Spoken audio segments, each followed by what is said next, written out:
भाइयों बहनों दोस्तों, अस्सलाम वालेकुम रहमतुल्लाहि व बरकातुहू। आदाब अर्ज़े। आज दो तीन छोटी छोटी लेकिन बहुत ही अहम बातें मैं आपको बताने वाला हूँ। पहली बात तो यह है कि पूरे देश भर में लॉकडाउन है और लॉकडाउन का सब पालन भी कर रहे हैं, लॉकडाउन के ऊपर सब अमल भी कर रहे हैं। लेकिन कुछ खबरें ऐसी आ रही हैं जिनसे थोड़ा सा तकलीफ़ हो रही है, तशवीश हो रही है।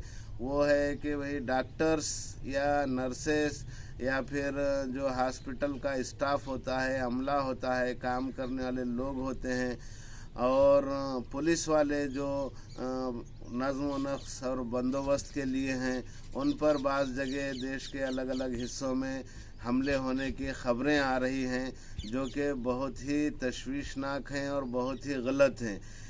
अभी देखिए, हम लोग आराम से अपने अपने घरों में महज सिर्फ इसलिए बैठ सके हैं कि ये लोग हमारे लिए दिन रात मेहनत कर रहे हैं, चाहे वो पुलिस वाले हों, चाहे डॉक्टर्स हों, चाहे नर्सेस हों या दीगर मेडिकल स्टाफ हो, हॉस्पिटल का अमला हो। ये लोग अपना घर छोड़कर, अपने बच्चों को छोड़कर हमारे खातिर, देश के खातिर दिन रात मेहनत कर रहे हैं। तो ऐसे हालात में इन लोगों के ऊपर हमले, ये कितनी बुरी बात है। होना तो ये चाहिए था कि हम उनके ऊपर फूल बरसाते। और हम देखते हैं कि पुलिस वाले, कई लोग, ये डॉक्टर्स है, नर्सेस है, खुद ये कोरोना इनको हो गया है कई लोगों को, लेकिन बराबर ये देश की सेवा में लगे हुए हैं। तो ऐसे हालात में इन लोगों पर हमले बहुत ही बुरी बात है। और अगर मैं तो कहता हूं कि समझो कोई पुलिस किसी को ज़बरदस्ती भी अगर लेकर जा रही है तो जाए, पुलिस खा लेने वाली तो है नहीं, ये जान से मारने वाली तो है नहीं। डॉक्टर्स अगर आपको कहीं लेकर जा रहे होंगे तो ज़रूर जाएं, क्यों? तो डॉक्टर आपका दुश्मन तो है नहीं, वो तो आपको बचाने के लिए, आपके ख़ानदान को बचाने के लिए, आपके गली मोहल्ले वालों को बचाने के लिए कोशिश कर रहे हैं। तो मेरी आप लोगों से हाथ जोड़कर विनती है कि किसी डॉक्टर के ऊपर, किसी नर्स के ऊपर, किसी मेडिकल के अमले के ऊपर कोई हमला ना करें, ना कोई गलत बात करें और ना किसी पुलिस वाले को कुछ करें। कई पुलिस वाले भी आज तक इस कोरोना वायरस से मुतासिर हुए हैं, संक्रमित हुए हैं। तो ऐसे हालात में हमको इन लोगों की इज्जत करनी चाहिए कि ये लोग अपना घर दार छोड़कर देश की खिदमत कर रहे हैं, ये टाइम में देश की सेवा कर रहे हैं। अगर पुलिस ना होती तो आज पूरी भीड़ रोडों पर नज़र आती, अगर डॉक्टर ना होते तो आज हज़ारों लोग आज मर जाते थे।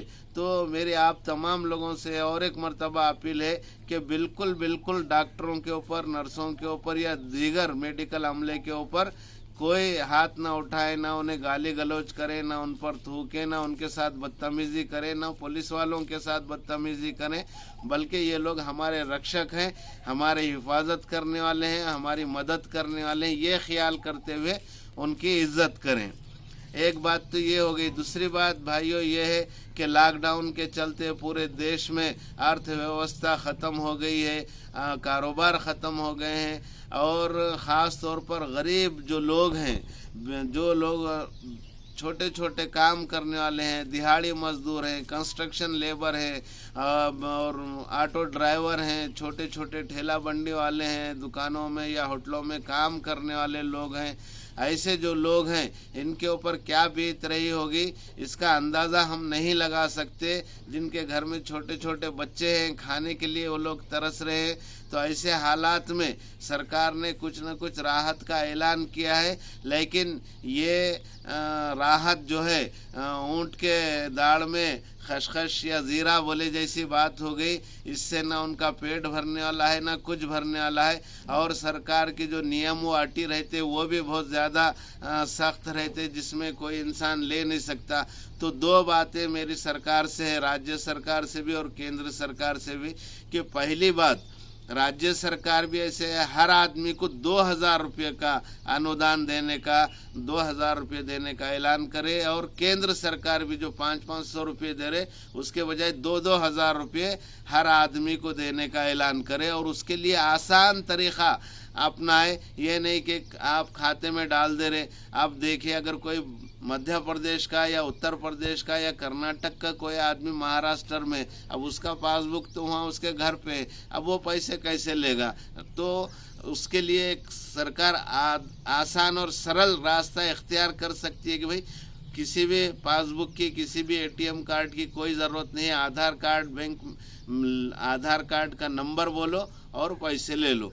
तो ये एक आसान तरीक़ा हो सकता। और पूरा जो नेटवर्किंग है वो तो पूरे देश में, अगर मैं यहाँ पैसे उठाता हूँ तो पूरे देश के बैंकों में मालूम हो जाएगा। मैं धांधली नहीं कर सकता, दूसरी जगह जाके फिर मैंने नहीं उठा सकता। तो सरकार ये एक आसान तरीक़ा अपनाए कि भाई किसी के पास पासबुक रहो, किसी के पास कोई दूसरा डॉक्यूमेंट्स रहो या मत रहो, सीधा सीधा आधार कार्ड के बेस पर उनको पैसे मिलना चाहिए। और ऐसे बुरे और कठिन हालात में अगर कोई बड़ा आदमी भी पैसे लेना चाहता होगा तो सरकार उसको भी दे। क्यों? तो हो सकता है उन्हें गरीब हो गया होगा।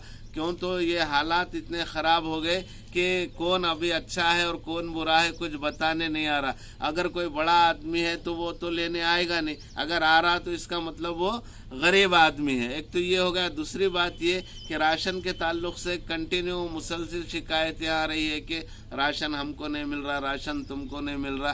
तो सरकार, राज्य सरकार ख़ास तौर पर ये इसके लिए काम करे कि भाई राशन हर एक को मिले, चाहे उसके पास राशन कार्ड हो चाहे मत हो, वो किसी राज्य का हो, किसी स्टेट का हो, लेकिन है तो देश का ही बाशिंदा। तो अब उसको भूखे मरने का जो वक्त आया है तो उन लोगों के लिए ज़रूर राशन मिलना चाहिए। हालांकि हज़ारों ऑर्गेनाइजेशन, संस्थाएं, तंजीमें काम कर रही हैं और बहुत अच्छा काम कर रही हैं। सरकार का और लोगों का हाथ, सरकार का हाथ बटा रही हैं और लोगों को दिन रात मेहनत करके खाना खिला रहे हैं। ऐसे लोगों को मैं सलाम करता हूं। तो ज़रूरत इस बात की है कि सरकार हर एक को राशन दे, हर घर वाले को राशन दे, चाहे उसके पास कोई कार्ड हो, राशन कार्ड हो, मतदान कार्ड हो, इलेक्शन कार्ड हो ना हो, जो भी हो, जो बंदा भी राशन दुकान पर आए उसका आधार कार्ड नंबर लेना चाहिए और उनको राशन देना चाहिए। एक तो ये हो गया।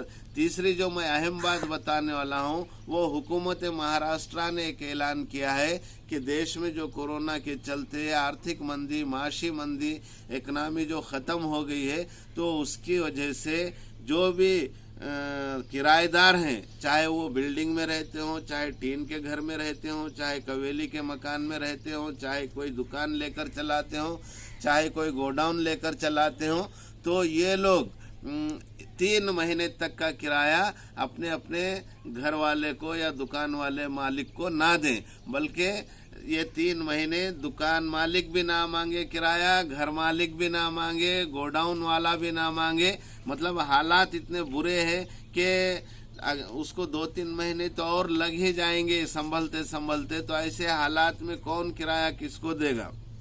तो गवर्नमेंट का बाकायदा ये GR आया हुआ है। मैं ये GR भी आप तमाम लोगों को शेयर करूँगा। तो आप अगर कोई, और एक ख़ास इसमें बात यह है कि कोई अपने किराएदार को निकाल नहीं सकता ये 2-3 महीने। अगर कोई निकालने की बात करता है या किराया देने की बात करता है तो आप लोकल पुलिस से, अगर कोई समझे बम्बई में है या कोई औरंगाबाद में है, कोई वाशिम में है या कोई नांदेड़ में है, तो ये लोग अपनी अपनी जगह जहाँ भी लोकल पुलिस थाना है, लोकल पुलिस स्टेशन है, वहाँ जाकर पुलिस वालों की मदद ले सकते हैं कि भाई हमको हमारा घर वाला या हमारा दुकान वाला या हमारा गोडाउन वाला या हमारा फ्लैट वाला हमको किराए के लिए तंग कर रहा है या निकलने के लिए बोल रहा है। तो इसके लिए आप बाकायदा पुलिस की मदद ले सकते हैं, क्योंकि सरकारी GR है और हालात इतने ख़राब हो चुके हैं कि अभी कोई किराया देने के मौक़ूफ़ में है नहीं। तो मेरी जो भी मालिक लोग हैं, घर मालिक हो, दुकान मालिक हो या फ्लैट मालिक हो, गोडाउन मालिक हो, उन लोगों से मेरी ये ख़ास तौर पे अपील है कि वो 2-3 महीने का किराया बिल्कुल ना लें। अगर लेना ही है तो फिर आप उसके बाद ले सकते हैं, 3-4 महीने, 6 महीने के बाद जब हालात मामूल पर आ जाएं, हालात पटरी पर आ जाएं, तो बिल्कुल आप किराया ले सकते हैं। इतना कहते हुए मैं अपनी बात ख़त्म करता हूँ।